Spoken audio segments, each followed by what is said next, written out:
नाज़रीन आदाब, दो रुख में आपका इस्तकबाल है। मैं हूं आज़म आज़मी। नाज़रीन, अब कोरोना की लड़ाई टूल किट में तब्दील हो गई है।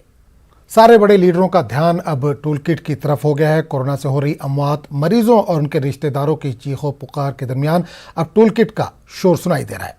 जिन मरीजों और रिश्तेदारों की नज़रें सरकार पर टिकी हुई हैं, उनके लिए कुछ बेहतर हो, वही लीडरान और सरकार अपनी पूरी कुव्वत टूल किट के मसले में उलझी हुई है।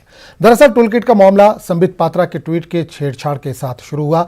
बीजेपी का इल्जाम है कि कांग्रेस एक टूल किट बनाकर पीएम मोदी और मरकजी हुकूमत को बदनाम करने की कोशिश कर रही है, जबकि कांग्रेस का इल्जाम है कि बीजेपी इसे बदनाम करने के लिए टूल किट का सहारा ले रही है।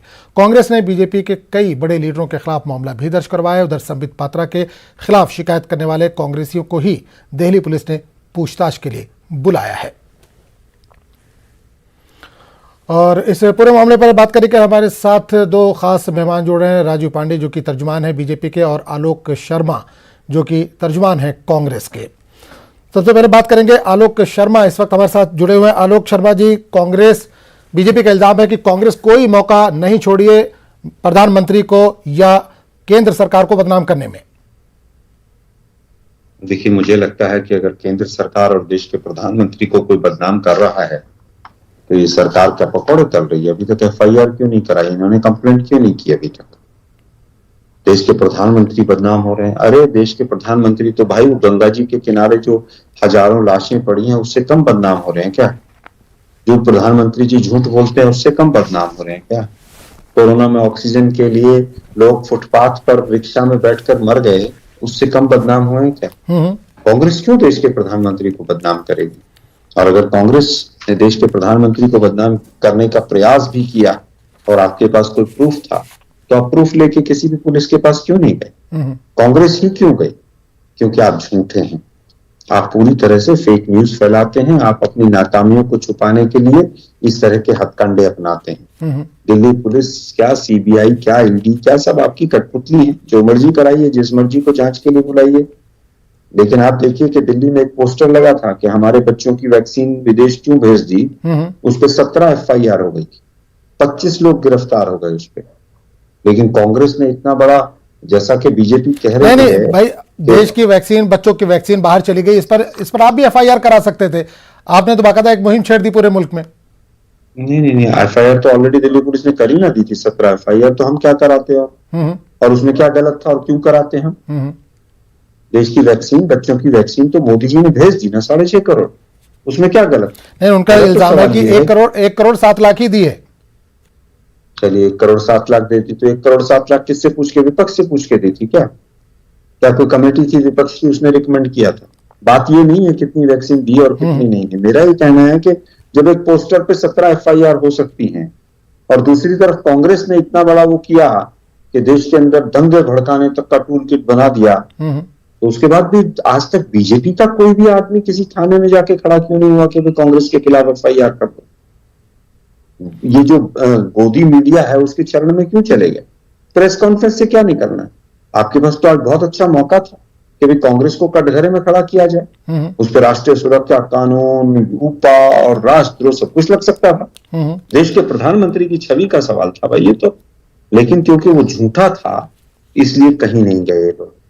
और झूठा होता है जब झूठ के पांव नहीं होते हैं। ये पूरी सरकार ही झूठी है। 15 लाख से लेकर 100 स्मार्ट सिटी से लेकर काले धन से लेकर आज तक झूठ और जुमलों पर ही तो सरकार टिकी हुई है। लेकिन दुर्भाग्य है कि गोदी मीडिया उसको 4 दिन से बजा रहा है। नहीं, क्या टूल किट मामले पर बीजेपी बैकफुट पर नजर आ रही है आपको? उसको डर है कि जो उसका राज है वो फाश हो जाएगा, या जो उसने गलती की है वो आवाम के सामने आ जाएगी? आवाम के सामने आ गई है। अब टूल किट को केवल बलि का बकरा बना रहे हैं। टूल किट के खिलाफ एफआईआर करेंगे अब 1-2 दिन में, देख लेना आप लोग, अपना बचाव करने के लिए। इनके पास अगर कोई ओरिजिनल चीज है तो उसको एक्सपोज करें कि भाई हमारे पास ये टूल किट आया, ये इस मेल से आया, इससे आया, यहां से आया। वो सब फर्जी है। इसलिए ये लोग अपना किस तरह से बचाव किया जाए उसका रास्ता ढूंढ रहे हैं। इंक्वायरी भी तीनों को करनी है। इंक्वायरी भी तीनों को करनी है। इससे पहले बहुत सारी इंक्वायरियां की है। क्या लगता है, साफ इंक्वायरी होगी? मुझे लगता है कि जब वीरभद्र सिंह जी की बेटी की शादी के दिन सीबीआई पहुंच सकती है, तो इंक्वायरी का आज तक हाथरस की इंक्वायरी कहां तक पहुंची किसी को पता है? 200 SIT बनी है उत्तर प्रदेश में। नहीं, मेरा कहने मतलब बीजेपी ने कांग्रेस को बदनाम करने की कोशिश की आपके हिसाब से, तो उसने जो करना था वो कर लिया। अब आप इंक्वायरी की मांग कर रहे हैं या इंक्वायरी चाह रहे हैं, तो क्या इंक्वायरी होगी? साफ इंक्वायरी हो सकती है, मुमकिन है? देखिए अभी तो तो देश देखेगा, देश तय करेगा। आज दिल्ली पुलिस को 5 दिन हो गए FIR दर्ज करनी चाहिए थी, क्यों नहीं की? नहीं करेगी दिल्ली पुलिस, कभी FIR दर्ज नहीं करेगी। FIR दर्ज करेगी तो जांच करनी पड़ेगी, तो बीजेपी फंस जाएगी। चलिए, राजीव पांडे भी जुड़ गए हमारे साथ, तर्जुमान है बीजेपी के। राजीव पांडे जी, लगातार हम बात कर रहे हैं, आलोक शर्मा जी हमारे साथ जुड़े हुए हैं। कांग्रेस कोई मौका नहीं छोड़ी है PM को बदनाम करने का।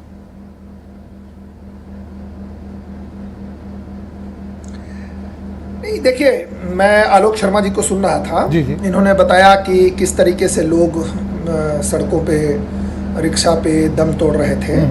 इनको राजस्थान में नहीं दिख रहा है कि किस तरीके से एक व्यक्ति अपने मृत लड़की को लेकर के अपनी गाड़ी से जा रहा है। क्या है ना, ये गिद्ध वाली एक राजनीति भारत में शुरू हो गई है। अभी इनको वहां का नहीं दिखता है। इनको पूरे देश में जितनी भी मृत्यु हुई है उसका 1/4 अकेले इनके प्रदेश महाराष्ट्र से है, 25%। अगर आज देश में 2 लाख का जो आंकड़ा पार हुआ है, उसमें अगर आप देखेंगे तो 85,000 केवल महाराष्ट्र से है। उनको दिखता नहीं है। पूरे देश में जो इन्फेक्शन है वो इनको दिखता नहीं है। तो खैर, ये कोरोना पे डिबेट नहीं है, टूल किट के विषय पर आपने कहा। देखिए, ऐसा है कि टूल किट का जो विषय है ये अब FIR होगी। अब तो ये law is in motion, process of law is in motion. मैं आपको बता रहा हूं कि ये चूंकि पॉलिटिकली बीजेपी से फाइट नहीं कर पाई कांग्रेस पार्टी। अगर आप देखें, पांडे जी FIR कहां हुई पूछ रहे हैं, शर्मा जी पूछ रहे हैं FIR कहां पर हुई? शर्मा जी आप बोल रहे थे, मैंने एक शब्द किसने की FIR? नहीं, FIR हो कहां? अभी क्या है कि नहीं, अरे सुन तो लीजिए भाई। FIR से पहले इन्वेस्टिगेशन हो रहा है, वो स्टेज है। जाकर के पूछ रही है ना, पूछता दिल्ली पुलिस जाकर के समन्स दे रही है। क्या होता है, जिसके खिलाफ FIR, जिसके खिलाफ कंप्लेंट है उससे नहीं पूछ रही है, जिसने कंप्लेंट किया उससे पूछ रही है। किया जाता है। आलोक शर्मा जी आप मुझे केवल ये बताइए क्या जिनके खिलाफ, नहीं भाई, आप मुझे केवल ये बता दीजिए, अरे भाई मुझे केवल ये बता दीजिए जिनके खिलाफ कंप्लेंट है उनमें से एक से भी पूछताछ हुई है? हाँ या ना में जवाब दे दीजिए, हुई है क्या? खिलाफ कंप्लेंट है तो अब मैं आपको बता देता हूं कि मैं कोई नहीं, मेरी बात सुनिए ना। कंप्लेनेंट इन्वेस्टिगेटिंग एजेंसीज का काम है पता करना कि किसको इन्वेस्टिगेट करना है। यह आलोक जी और राजीव पांडे तय नहीं करेगा कि किसको इन्वेस्टिगेट करना है। मैं आपको एक बात बता देना चाहता हूं कि वो टूल किट में जो लिखा हुआ है और कांग्रेस के लोग और उनकी जो पेड ट्रोल आर्मी है वो क्या कर रही थी देश में आग लगाने के लिए, इसमें कॉर्पोरेटिव एविडेंस है। इन्होंने कर्नाटका में भी FIR करा। मैं तो चाहता हूं कि इसकी तह तक जांच हो और जो लोग इस टूल किट के, क्योंकि वो क्लियरली दिखता है कि जो कांग्रेस के कार्यकर्ता कर रहे थे और टूल किट डॉक्यूमेंट्स में लिखा हुआ है, कॉर्पोरेटिव एविडेंस है। आपने पूरी दुनिया में जो वुहान वायरस है, चाइनीज वायरस है, उसको आपने इंडिया में इंडियन बोल दिया कि इंडियन स्ट्रेन। मोदी स्ट्रेन भी आपने बोला, किसी दूसरे व्यक्ति ने बोला क्या? अच्छा, ट्विटर दफ्तर तक भी पहुंचे राजीव पांडे जी, आप लोग ट्विटर दफ्तर तक भी पहुंचे, आपकी पुलिस दिल्ली पुलिस ट्विटर दफ्तर तक भी पहुंची, क्या वहां से कुछ राज निकल कर आया सामने? देखिए, बिल्कुल पहुंच। मेरा ये कहना है ना, देखिए, केवल ट्विटर ही बता सकता है कि सबसे पहले जो पहला जगह जहां वो डॉक्यूमेंट्स अपलोड हुआ, किसने उस डॉक्यूमेंट को अपलोड किया, तो इन्वेस्टिगेशन तो होगी। और मैं एक बात और आपको बता देना चाहता हूं, कांग्रेस पार्टी फॉरेन हैंड के तहत से बहुत दिनों से राजनीति करती है।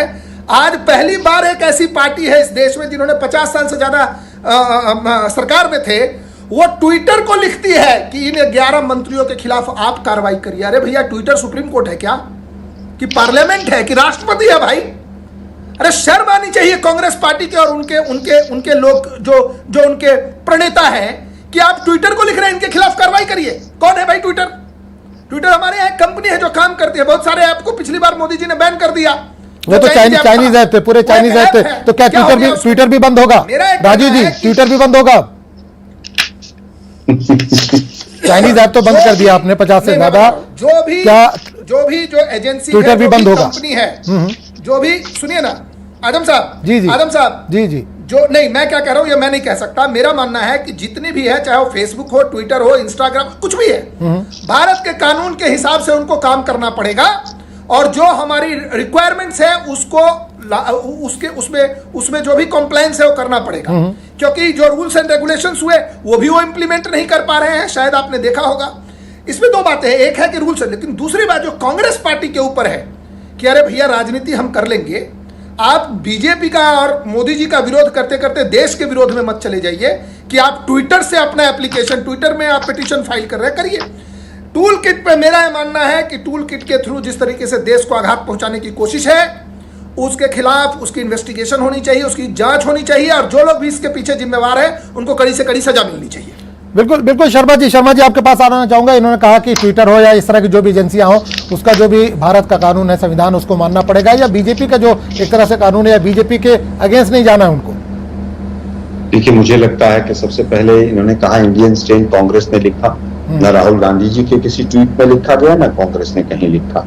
लेकिन सुप्रीम कोर्ट में जो एफिडेविट दिया है केंद्र सरकार ने, उसमें पेज 57 पैरा 33 में इंडियन डबल म्यूटेंट लिखा हुआ है। तो मोदी जी की सरकार लिख रही है भाई, हमने नहीं लिखा है, पहली चीज। दूसरी चीज, जिस कानूनों की बात कर रहे हैं वो तो 25 मई से आज से लागू होंगे, इससे पहले तो कानून लागू ही नहीं थे। तो बीजेपी को कैसे पता चल गया कि भाई ये लोग लागू भारत का संविधान नहीं मानेंगे?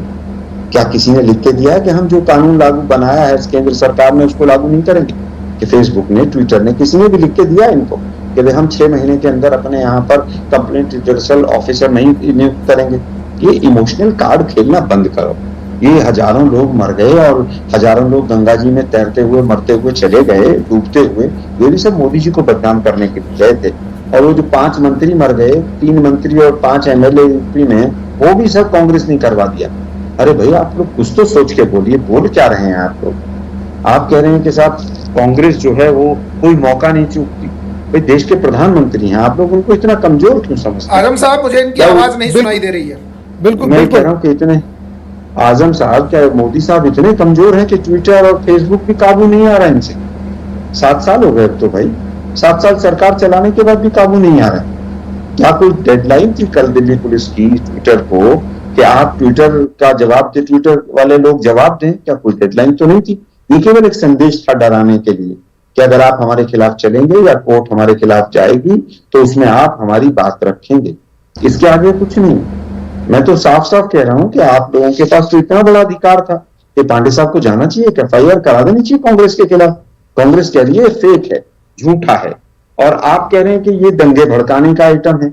अरे वो दंगे भड़काने का पांडे जी क्यों डर रहे हैं? FIR क्यों नहीं करवा रहे हैं आप? इतना बड़ा मसला हो गया है, कई स्टेट में हंगामा भी हुआ, आपके लोग सड़कों पर भी उतरे, बाकायदा उन्होंने एहतजाज भी दर्ज कराया। FIR क्यों नहीं दर्ज करवा रहे हैं आप? कांग्रेस के खिलाफ FIR दर्ज करवाइए।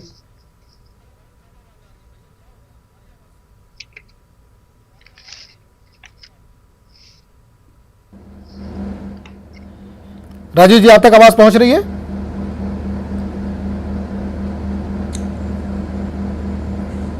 राजीव पांडे जी, आप तक आवाज पहुंच रही है? कोई आवाज नहीं आ रही है। चलिए, आलोक शर्मा जी, तो क्या ये माना जाए कि बीजेपी एक हथकंडा, एक सस्ती शोहरत पाने के लिए कर रही है सब? देखिए, बीजेपी का हमेशा से, देखिए 2010 से लेकर अभी तक, चाहे वो फर्जी अन्ना हजारे हों, चाहे वो लाला रामदेव हों, चाहे कोई लोग रहे हों, इन्होंने हमेशा से झूठ और अफवाह फैलाकर देश को ठगा है। जिस दिन मोदी जी आंसू बहाते हैं, घड़ियाली आंसू कहूंगा मैं, उसी दिन 1 लाख करोड़ रुपया RBI से निकाल दिया जाता है। बैंकों का जो NPA है वो 2.5 लाख करोड़ से 15 लाख करोड़ पहुंच गया है। नोटबंदी से जो बेरोजगारी है वो आज मार रही है पूरी तरह से। लेकिन कपटी राष्ट्रवाद और नकली हिंदुत्व, इसके सहारे इनके 2 पहिए हैं। ये जब इनको लगता है कि हम हिटलर की तरह कहीं डूब रहे हैं तो रोना धोना शुरू कर देते हैं ये लोग। आज मोदी जी आंसू नहीं चाहिए, वैक्सीन चाहिए देश को। वैक्सीन कहाँ है? ऑक्सीजन के लार्जेस्ट प्रोड्यूसर होने के बाद बिना ऑक्सीजन के लोग मर गए। आपसे सवाल पूछते ही आप कहते हैं कि देखिए ये तो राजनीति कर रहे हैं। अरे भाई, किसानों पे सवाल पूछो तो राजनीति है। अगर उरी में वहां पर हमारे जवान शहीद हो जाए तो राजनीति है। चीन 8-8, 9-9 जगह अंदर घुस के बैठ जाए, सवाल पूछो तो राजनीति है। ऑक्सीजन मांग लो तो राजनीति है। ऑक्सीजन जो आपने विदेशों में एक्सपोर्ट की, रेमडेसिविर 11 लाख इंजेक्शन एक्सपोर्ट हो गया, वेंटिलेटर पीएम केयर्स फंड के इतने घटिया आए, क्या वो सब विपक्ष ने दिए थे?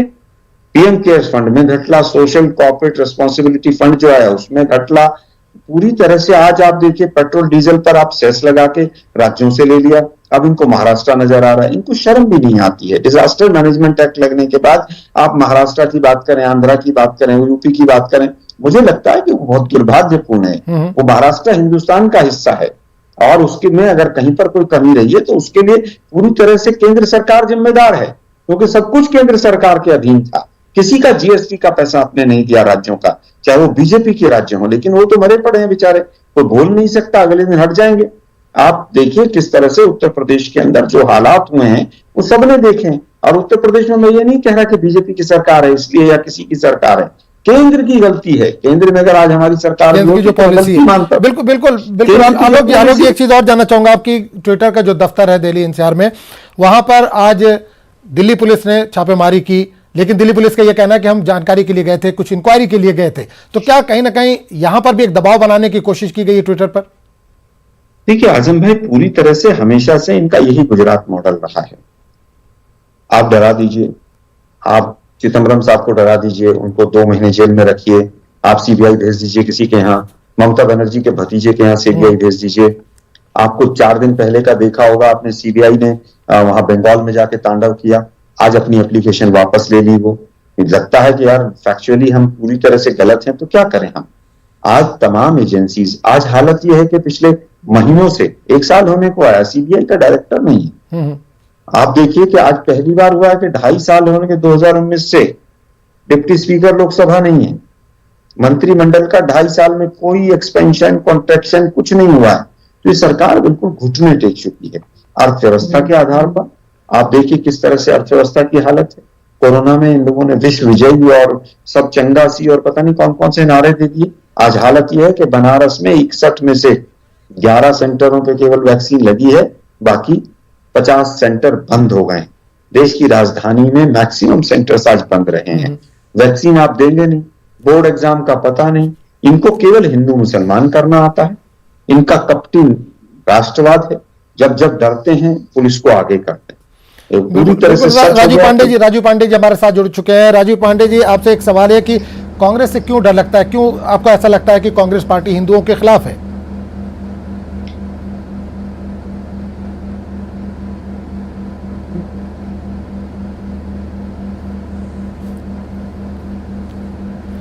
आजम साहब, मेरी बात आवाज आ रही है? बिल्कुल आ रही है, बिल्कुल जवाब दीजिए। आप तक आवाज पहुंच रही है? देखिए, मैं सुन रहा था शर्मा जी को। शर्मा जी ने जितनी बातें कही है ना, इकोनॉमी की बात कर रहे हैं।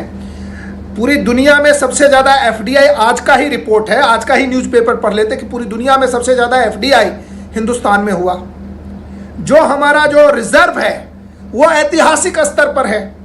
इस कोरोना के डिवेस्टेटिंग इफेक्ट के बाद भी सारी दुनिया के इकोनॉमिस्ट कह रहे हैं कि भारत 10% इस बार और अगले साल से 6, 7, 8, 9, 10% से भारत की इकोनॉमी ग्रो करेगी।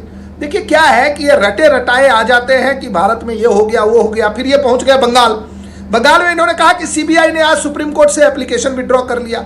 अरे भैया, विड्रॉ किया, उनकी अपनी सेंट्रल ब्यूरो ऑफ इन्वेस्टिगेशन, हमारे यहाँ केस पैरेट नहीं है जो आपके यहाँ था। सुप्रीम कोर्ट ऑफ इंडिया ने, सुप्रीम कोर्ट ऑफ इंडिया ने कहा था 2012 में कि सुप्रीम सीबीआई जो है ना कांग्रेस सरकार में एक केस्ड पैरेट है। तो आज सीबीआई अपनी जो उनकी लिटिगेशन की जो स्ट्रेटजी है उस पर काम कर रही होगी।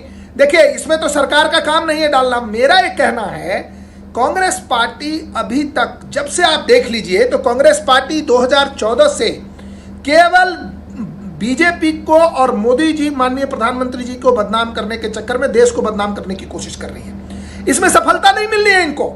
इनकी हालत इतनी खराब हो गई है कांग्रेस पार्टी की कि जहां पर हर बार सरकारें बदलती थी। नहीं, आप भी तो उसी पॉलिसी पर चल रहे हैं। कांग्रेस मुक्त भारत, कांग्रेस मुक्त भारत का नारा आप ही का दिया हुआ है। रिजेक्ट करके डस्टबिन में फेंक दिया, फिर भी झूठ बोलने के सिवाय कोई ऑप्शन नहीं है, केवल झूठ बोलना है। सुबह राजीव जी, आप तक आवाज पहुंच रही है तो मैं जानना चाहूंगा, ये भी तो आप ही का नारा है, कांग्रेस मुक्त भारत। जी को गाली देना है, देश को गाली देना, देते रहिए।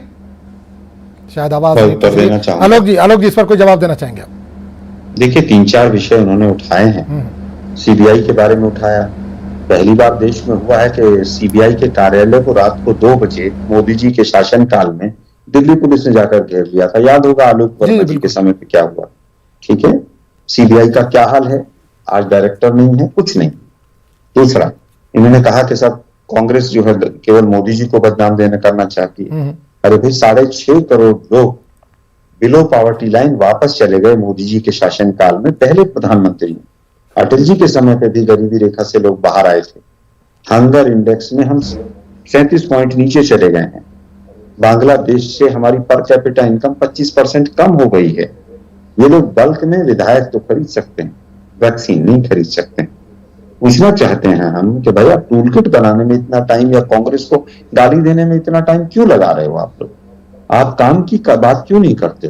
एक नोडल एजेंसी नहीं बनाई गई कि किस तरह से ऑक्सीजन का डिस्ट्रीब्यूशन होगा। सुप्रीम कोर्ट ने 11 लोगों की कमेटी बनाई डॉक्टर्स की। ये इतनी निकम्मी सरकार है, इतने निकम्मे मंत्री हैं इनके, कि उनके क्या क्या बयान आ रहे हैं। देश के 2 केंद्रीय मंत्री, वो ठग लाला रामदेव, उसकी दवाइयां बिकवा रहे हैं कोरोना। तो एक तरफ एक केंद्रीय मंत्री खड़ा, एक तरफ एक केंद्रीय मंत्री खड़ा हुआ है। आज सोचिए कि लाला रामदेव की जगह ये बयान जो आया है, ये किसी मुल्ला मौलवी साहब ने दे दिया होता तो ये लोग सड़कों पे आग लगा देते, ट्रेनों में आग लगा देते और पूरी तरह से कह देते देखिए ये फोटो राहुल गांधी के साथ था, इनकार ये राहुल गांधी करा रहे। लेकिन आज चुप है सब, बिल्कुल चुप है। कोई सन्नाटा है, एक बीजेपी की तरफ से एक स्टेटमेंट नहीं आया, बल्कि और लव लेटर लिखे जा रहे हैं हर्षवर्धन जी की तरफ से। आज देश किस हालात में पहुंच गया है, एनपीए का क्या हाल है, बैंक बंद होने के कगार पे खड़े हैं, कितने उद्योग बंद हो गए। इन्होंने कहा फॉरेक्स जो है फॉरेन रिजर्व बढ़ गया, उसका सीधा सीधा कारण है कि विदेशी मुद्रा जो है वो मैक्सिमम पेट्रोल और डीजल खरीदने पे खर्च होती है हिंदुस्तान की। लेकिन पिछले 1-1.25 साल में पेट्रोल और डीजल की खपत ही पर कैपिटा अगर आप देखेंगे तो वो 33% पर आ गई है। लॉकडाउन रहा है इतने लंबे समय तक, तो वो विदेशी मुद्रा यहाँ पर खड़ी हो गई है। इसके अलावा कुछ भी नहीं है। आप मुझे राजीव पांडे जी, आप तक आवाज पहुंच रही है? इतना अगर अच्छा हो रहा था तो आप हमारी आवाज नहीं पहुंच पा रही है। बिल्कुल शर्मा जी, आपको रोकना चाहूंगा, राजीव पांडे जी कुछ जवाब देना चाह रहे हैं। जरूर।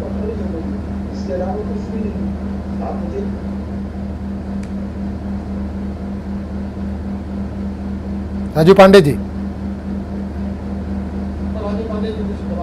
देखिए आजम साहब, मैं आज पता नहीं कनेक्शन में कुछ इश्यूज है, मेरी आवाज़ आ रही है, मैं आलोक शर्मा जी को भी नहीं सुन पा रहा हूँ ठीक से।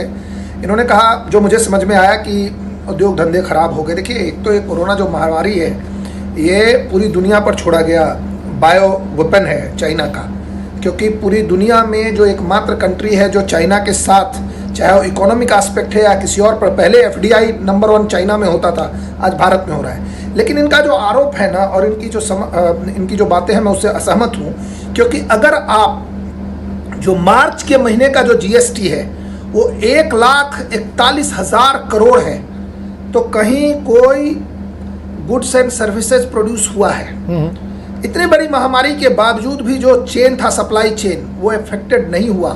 हिंदुस्तान में शहर से लेके गांव तक जो सप्लाई चेन था वो हुआ। इस महामारी के बावजूद पंजाब में इन्हीं की सरकार है, वो जो एक आध जगह बची है उसमें एक पंजाब भी है, खैर वो कांग्रेस की नहीं, वो कैप्टन साहब की सरकार है। वो कैप्टन साहब वहाँ के रजवाड़े फैमिली से है, उनकी सरकार है, वो कांग्रेस की नहीं है। वहाँ पर जिस एमएसपी को जितना दिया गया हो, हाईएस्ट जो आज तक था, वो सरकार ने खरीदा और उनके अकाउंट में डायरेक्ट बेनिफिट ट्रांसफर हुआ है। तो मैं इन सब चीज़ों से मैं मानता हूं कि कोरोना का बहुत बड़ा इंपैक्ट है, क्योंकि आपको लॉकडाउन करना पड़ा। आज भी बहुत सारे स्टेट पार्शियल लॉकडाउन से लेकर फुल लॉकडाउन में है। लेकिन जिस प्रकार से सारे इकोनॉमिस्ट पूरी दुनिया का फेथ है भारत में, मैं बार बार कह रहा हूं कि अगर आज का भी ये न्यूज़पेपर पढ़ के आते हैं तो कांग्रेस का फेथ नहीं है हिंदुस्तान में, लेकिन दुनिया के जो इन्वेस्टर है उनका कॉन्फिडेंस इंडियन इकोनॉमी में है। और अगर आप इन इकोनॉमिस्ट की बात समझे तो इस कोरोना के बावजूद बिल्कुल नहीं अब टूलकिट पे ही लगातार बात कर रहे हैं। आलोक शर्मा जी आपके पास आना चाहूंगा। रमन सिंह ने ये इल्जाम लगाया कि ये सब जो भी हो रहा है वो सोनिया गांधी और राहुल गांधी के इशारे पर हो रहा है। देखिए इन लोगों का तो सीधा सीधा एक ही आरोप है ना, उसके अलावा कुछ भी नहीं है। सरकार में 56 इंच के सीना बैठा हुआ है और हम ज्यादा पावरफुल हैं इनसे। अभी इन्होंने चाइना का नाम दिया, कह रहा हूं कि पिछले 1 वर्ष में, अंतिम बात कहना चाहूंगा, ग्रोथ स्टोरी है।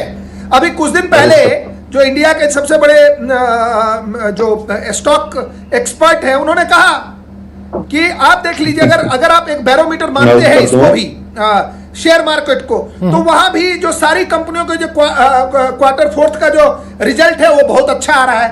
मेरा ऐसा मानना है कि no doubt corona has impacted, corona का इम्पैक्ट पड़ा है हमारी इकोनॉमी पे, लेकिन ये इकोनॉमी बहुत जल्दी नहीं राजीव जी सवाल ये है, वक्त की कमी है, ये सवाल ये करना चाहूंगा आपसे मैं कि टूल किट मामले में एफआईआर कब करेंगे? कांग्रेस के जिन लीडरों ने ये काम किया है उनके खिलाफ एफआईआर तो कराइए आप। चरित्र हनन और बीजेपी का चरित्र हनन, भारत का चरित्र हनन नहीं कर सकते। ये टूल किट बहुत गलत बात है, इसको आपको नहीं करना चाहिए। तक आवाज नहीं पहुंच रही है। चलिए बहुत बहुत शुक्रिया राजीव पांडे जी आपका भी, और आलोक शर्मा जी आपका भी बहुत बहुत शुक्रिया।